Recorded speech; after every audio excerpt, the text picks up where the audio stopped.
Welcome to Israel Now News. I'm Yochanan El Rom. And I'm Erin Viner. In our top story, the hardline Islamic Republic of Iran has been rocked by waves of violent demonstrations. Iranian citizens have had it with the oppressive regime of the Ayatollah and are risking their lives to protest against it. United States President Donald Trump called on the world to support the uprising and has warned the government in Tehran that Washington is watching for human rights violations. The American leader said brave men and women are taking to the streets seeking freedom, justice, and the basic liberties that they have been denied for decades. Israeli Prime Minister Benjamin Netanyahu turned to social media with a similar message. He praised the courageous Iranian civilians who are heroically protesting against the cruel regime, and he wished them success in their noble quest for freedom. In stark contrast to the Trump administration, there are once again new reports that the Obama administration has betrayed Israel to Iran. A Kuwaiti newspaper is reporting that the Obama White House warned Iran of an Israeli operation to assassinate a heinous terrorist leader who it acknowledged as being a threat to both Israel and the United States. The report, published in Al Jazeera, says that 3 years ago, Israel was on the verge of assassinating Qasem Soleimani in Damascus. Soleimani is the overseas arm of Iran's Revolutionary Guard and the commander of the Quds Force. Despite giving a green light for the mission, the United States tipped Iran off about the operation, and the murderer lived to continue training terrorists and planning devastating attacks against Israel and America. The ruling political party in Israel has been put on notice by its own constituents. A strong message was sent stressing that Judea and Samaria are an inseparable part of the Jewish state. In a rare show of force, the Likud Central Committee voted to annex parts of Judea and Samaria and to increase building for Israelis living there. The resolution states that 50 years after the liberation of Judea and Samaria, the Likud Central Committee calls on Likud's elected leaders to work to allow unhindered construction and to extend Israeli law and sovereignty in Judea and Samaria. This measure is not binding, but it is a clear signal to the politicians of Likud that its members want to end the uncertainty for hundreds of thousands of Israelis living in the heartland of the Jewish state.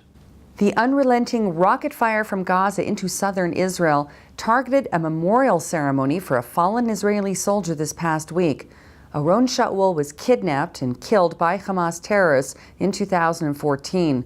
On his 24th birthday, Shaul's family gathered to remember him on a hilltop overlooking the very place where he was taken more than 3 years ago.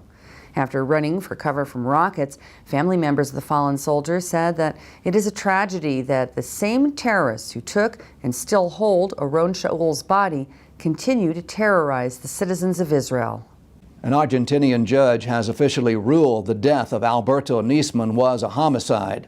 Nisman was murdered while serving as state prosecutor. He was set to present evidence in court detailing the government cover-up of Iran's involvement in the bombing of the Amia Jewish Center in Buenos Aires.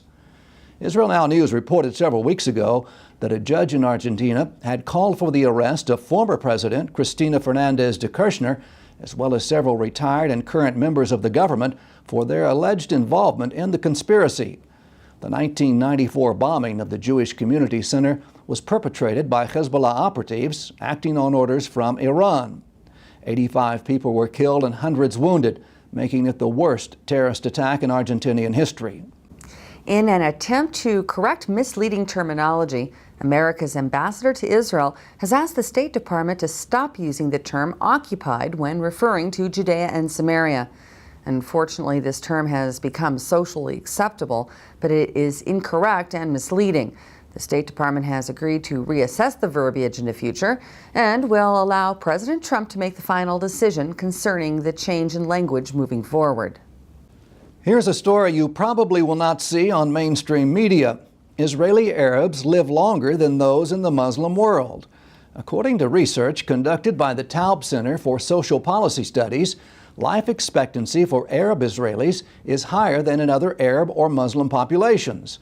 The report also notes that the infant mortality rate among Israeli Arabs is lower in Israel than it is in Islamic and Arab countries. Jews and Christians mourned the passing of Yafa Glick, wife of Knesset member Yehuda Glick.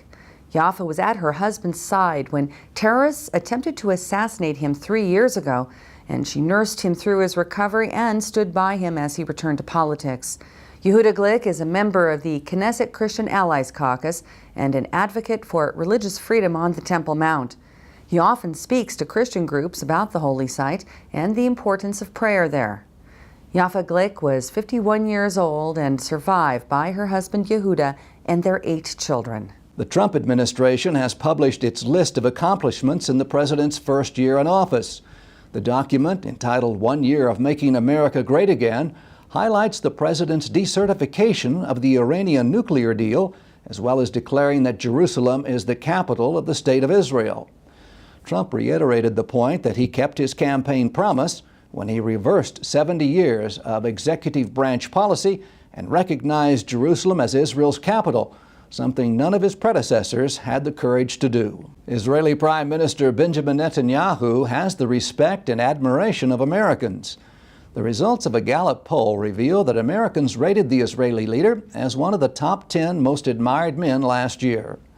The survey reflects the continued warming of relations between the United States and Israel. Many experts believe that the Trump administration's positive position on the Jewish state is due to the pro-Israel stance of the president's constituents. Prime Minister Netanyahu is joined by Pope Francis as the only 2 non-Americans on the list. Just over 1,300 Jews immigrated to Israel from Ethiopia in 2017. Just last week, 119 Jews came to Israel from Africa, realizing a lifelong dream for themselves and their families. Around 8,000 Jews remain in Ethiopia, and Israel has pledged to bring them home over the next 5 years. The Jewish state began the new year of 2018 as home to nearly 9 million people. The Israeli Central Bureau of Statistics released its end-of-the-year report stating that Israel is home to 6.5 million Jews, nearly 2 million Arabs, and about 400,000 Christians and other religious minorities. The population grew by 165,000 last year. 180,000 babies were born, and 27,000 Jews made Israel their home by immigrating to the Jewish state in 2017. A recent excavation at the Western Wall has yielded an incredible find, a perfectly preserved clay seal with the name of the governor of Jerusalem.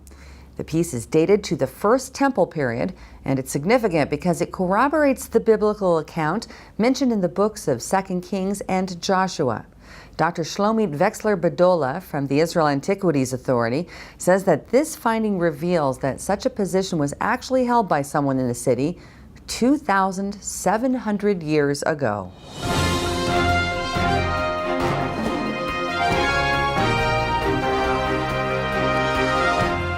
That concludes the news portion of our show. Stay tuned for Ask the Source with Josh Reinstein.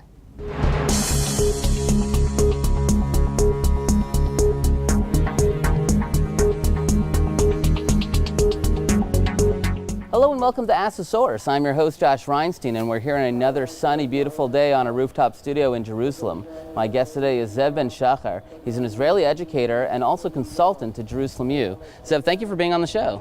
Thank you for having me. Tell our viewers a little about what is Jerusalem U. So Jerusalem U is a non-profit organization based in Jerusalem. We have offices across the United States, and our goal is to strengthen the emotional and intellectual connection of young Jews to the land of Israel and the Jewish people. And we do this primarily through films, feature films, which can be viewed online, on television, in theaters across the world, and it reaches millions every year. And then we also do short films, which we distribute through digital media. And then finally, we create film-based educational curricula, which are taught at hundreds of schools across the world. Well, how does it work? Let's say I'm a young guy and I want to get involved with Jerusalem U. What do I do? Well, you can go online and watch our films on YouTube, for example, or be part of our Facebook group and watch short films. And if you want to take the advanced course and learn more in-depth material, then you sign up for our course, which is free for high school students or for college students. And then you can really learn get a basic understanding of Israel, of the Jewish people, the Arab-Israeli conflict on the couch in your home. Now, what are some of the issues that you take on? What are the main issues? So we deal with Jewish identity, the connection of young Jews to the land of Israel and to the Jewish people. We have films and materials about the Arab-Israeli conflict, the Israeli-Palestinian conflict. We have films about Israel beyond the conflict, about Startup Nation, about Tikkun Olam, a variety of subjects, not just relating to Israel, but also to Judaism and the Jewish people. Well, you know, one of the biggest threats that we're facing is assimilation. They say that there'll be more Jews living inside of Israel in 5 years than in all the world combined. What can Jerusalem U do to help with the fact that so many Jews are becoming atheists and assimilated? We obviously find ways to connect to young Jews, to connect to millennials. There have been many studies that show that young Jews are feeling less connected to Judaism and less connected to Israel, and that many of them just don't care. And what they're really looking for is to be inspired, to be enchanted. And so our films address that. We also notice that young Jews and young people all over the world there's an attention deficit. There's no room for long films. The films are getting shorter and shorter, and people watch them on their phones or online. And so we try to inspire and then educate through films this young generation. And sometimes we're successful, sometimes not. Is this primarily for Jews, or is there room for Christians to get involved with it as well? It's primarily for young Jews across the world, but we work a lot with millions of Christians all over the world who view our films online, Christians that support Israel, that would like to learn more about Israel and society and the conflict and the Jewish connection to the land. We also have a curriculum that is meant for the Christian audience across the world. One of the biggest issues that we feel in Israel when it comes to education is the fact that people have a lot of misinformation by the media. What can we do to basically fight back against this misinformation and bring out the truth about Israel? I'm really glad you asked this question. We actually have a film that deals with media and reading the media with a grain of salt, and taking everything that you read and everything that you see with a grain of salt. And noticing words that come up. How do they call this land of Israel? Israel, Palestine? Is it Judea and Samaria or the West Bank? Is it disputed territory or occupied territory? And we just want people to notice these subtleties, these nuances when they read the media. I think, you know, in a postmodernist world, there's also this notion that every narrative is just as valid as any other narrative. You know, you read articles, you watch the news, and you hear narratives. And there's this notion that there's no truth and there's no right or wrong, and that they have their narrative and we have our own narrative. And I think that, you know, this is something that I try to challenge in the work that I do, this notion that there's no truth. And I say, to quote George Orwell from his Animal Farm book, you know, all animals are equal, but some animals are more equal than others. The same about narratives. All narratives are equal, but some are more equal than others. In other words, a narrative that is based on robust historical study is more valid than a narrative that is made up. As if there are literally tens of millions of people watching the show, what message do you have for our viewing audience? Come and visit Israel and really get a sense of this place, the people, and leave inspired and bring the message of the true Israel back home. Zev, thank you for being on the show, and thank you for tuning in to Ask the Source. I'm your host, Josh Reinstein. Now back to the studio.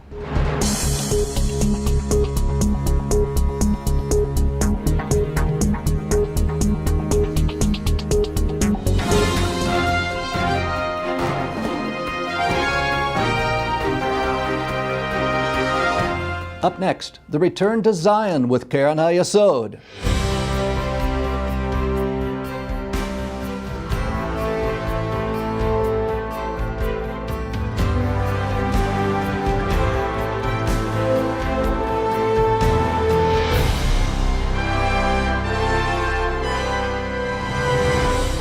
Shalom and welcome to the Return to Zion with Karen HaYesod. I'm Eliezer Moody Sandberg, World Chairman of Karen HaYesod, the leading official fundraising organization for the State of Israel. Aliyah is the secret to the success of the modern State of Israel. let's take a look at stories of people coming back home to Israel from around the world and see how they helped shape our great nation. For 2,000 years, through some of the darkest chapters in history, the Jewish people have dreamt of returning home to the land of Israel. During the last century, this dream has become a reality. Millions of Jewish people from every corner of the earth have arrived in the land of their forefathers. They have brought to life Zechariah's prophecy, "I will return to Zion and dwell in Jerusalem." Many have landed on Israel's shores with little more than faith and hope in their hearts. But with the help of Keren HaYesod, they have built happy homes and successful lives. And some of these new arrivals have become the leaders and pioneers building the future of the Jewish state. Sofa Landver was born in Soviet Russia in 1949, just as the Cold War was taking its grip on the world. Any public display of Judaism could prove dangerous, but Landver was determined to reach the Jewish homeland and eventually arrive in Israel in 1979. She has since dedicated herself to public service, becoming a Knesset member in 1996. Landver is currently Minister of Aliyah and Integration, helping Jews across the world make their home in the Jewish state. בשנת 79 הגעתי לכאן, נסגר מסך הברזל, אני זוכרת מה אני עברתי במדינה שלי. זה לא פשוט לעזוב בית ולהגיע למדינה ולהתחיל את הצעדים הראשונים ולהתקדם יחד עם משפחה, יחד עם חברים, ללמוד שפה. אבל כל בן אדם עובר את זה, ולפחות רק כאן הוא מרגיש זה הבית. Michael Oren grew up in the freedom of New York, but he too felt the burning desire to return home to Israel, emigrating alone in 1979. Despite having no family in Israel, he fought as a paratrooper during the 1982 Lebanon War. Oren then built a glittering academic career, becoming one of Israel's leading thinkers, commentators, and authors. His prominence led Oren's appointment as Israel's ambassador to the United States in 2009, Israel's most important diplomat. Oren continues to guide Israel's future as a member of parliament today. Israel is the nation state of the Jewish people.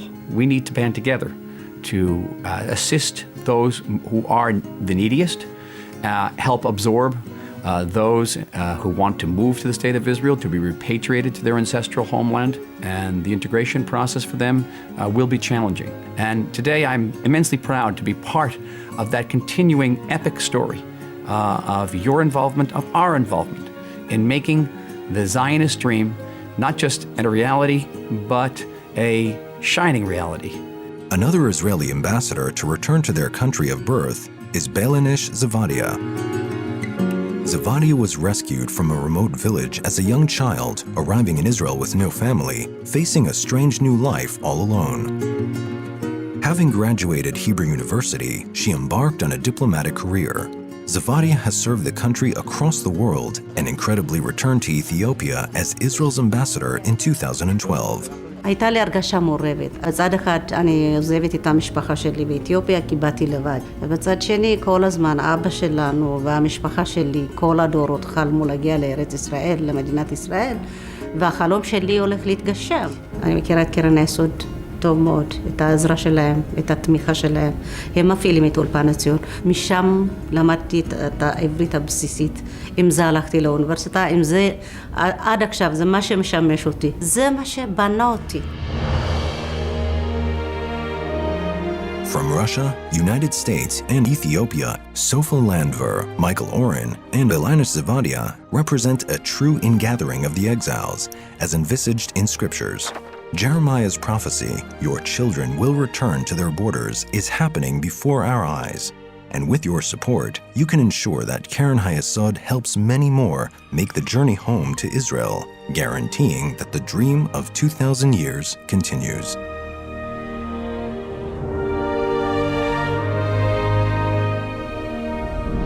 Let's bless Israel together. To donate and get information, call us at 1-800-505-1665 or visit our website at www.khisrael.org.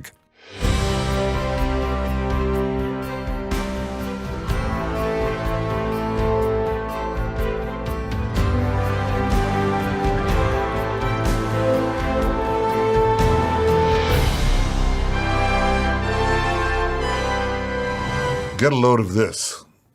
A few days ago, Iran's foreign minister tweeted, "Very happy and peaceful Christmas to all." I wonder what the Christians jailed this month in Iran would think about that tweet. I wonder what Iranian youth would think about that tweet. But sadly, the regime bans Twitter. Except, of course, if you're a high-ranking official. Now imagine you're praying quietly in your home, surrounded by your family, and all of a sudden, armed thugs burst in and drag you away to prison. They torture you merely for practicing your Christian faith. Welcome to Iran. Saying Merry Christmas while jailing Christians in your own country is the height of hypocrisy. If you stand for freedom, share this message. If you stand against hypocrisy, share this message. And above all, say a quiet prayer for our Christian brothers and sisters who are suffering at the hands of this cruel Iranian regime. We stand with you, brothers and sisters. The world stands with you. I heard today Iran's President Rouhani's claim that Israel is behind the protests in Iran. It's not only false, it's laughable. And unlike Rouhani, I will not insult the Iranian people. They deserve better. Brave Iranians are pouring into the streets. They seek freedom, they seek justice, they seek the basic liberties that have been denied to them for decades. Iran's cruel regime wastes tens of billions of dollars spreading hate. This money could have built schools and hospitals. No wonder mothers and fathers are marching in the streets. The regime is terrified of them, of their own people. That's why they jail students. That's why they ban social media. But I'm sure that fear will not triumph, because the Iranian people are smart, they're sophisticated, they are proud. Today they risk everything for freedom. Sadly, many European governments watch in silence as heroic young Iranians are beaten in the streets. That's just not right. And I, for one, will not stay silent. This regime tries desperately to sow hate between us, but they won't succeed. And when this regime finally falls, and one day it will, Iranians and Israelis will be great friends once again. I wish the Iranian people success in their noble quest for freedom.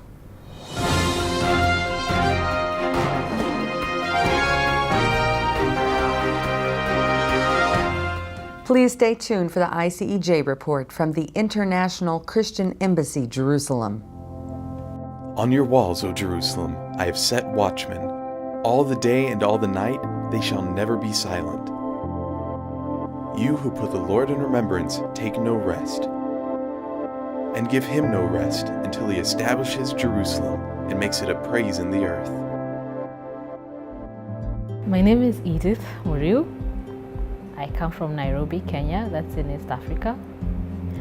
And the first time I heard about ICEJ was in the year 2014. I never was that kind of person who prays for the nations, really. So it started for me last year. The Isaiah 62 Prayer Initiative is a global movement unifying the nations with prayer for Israel. Every Wednesday, ICEJ staff and prayer partners around the world gather to intercede on behalf of the nation of Israel. Didn't know about the prayer initiative before I signed up. But when I found out about it, I was very excited about it because that was something that I could easily do because, you know, I'm praying every day. And sometimes you have money, sometimes you don't have money. But praying, you can pray every day. I think it is very much on the heart of God that prayer be made for his city. Because the Bible says over and over again that in Jerusalem, I have put my name there forever. So we can't just forget about it and go on with the rest of our lives as though it didn't matter. If God decided that this is his city, then we need to also get interested in what is happening here. So I committed to pray for Israel, and that is my service to God and to his people.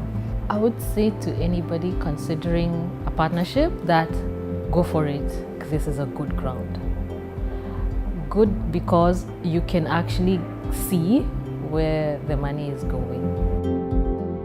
There are good stewards of what is given to them. In terms of prayer, you can never go wrong with praying for people, and it is God's will that all men be saved. So keep praying, and if the Bible says pray for the peace of Jerusalem, don't give God peace until He establishes Zion. When you read all these things about Jerusalem, even the heavenly Jerusalem that will come down on this Jerusalem, I mean, get interested in those kind of things. So come for the tours that are organized by ICJ. Come for the feast. Come on, volunteer, do some service. Meet the body of Christ and meet other Israeli believers and see what God is doing in the land. So I encourage the partnership, yes, in every possible way. Israel is coming back to life, and you can be a part of its growth. The ICEJ's Forest of Life is bringing beauty to the landscape of Israel and also bringing joy and comfort to the survivors of the Holocaust. There are close to 180,000 Holocaust survivors still alive in Israel, and nearly 1/4 of them are living below the poverty line. Many survivors have multiple health problems, struggle financially, and are dealing with overwhelming loneliness. In 2010, the Christian Embassy partnered with an Israeli organization to establish the Haifa Home for Holocaust Survivors, which provides 70 residents with housing, meals, and full-time care in a community of hope. The Forest of Life is an opportunity to support Holocaust survivors while bringing life to the land of Israel. For your gift of $500, you can plant an olive tree in the ICEJ Forest of Life, located in the hills of Jerusalem. As a sign of appreciation, your name will be included on the Forest of Life wall in the ICEJ Haifa Home for Holocaust Survivors. You will also receive an official certificate stating that a tree was planted in your name. You may choose to make the donation on behalf of a friend or relative whose name you would like to honor, or you can be a blessing as a church community and purchase a tree. Go to icej.org/Forest of Life for more information.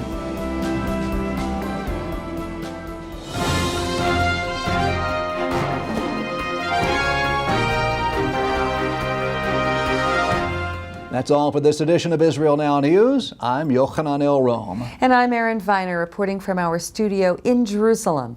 Please join us again next week for all of your Israel updates.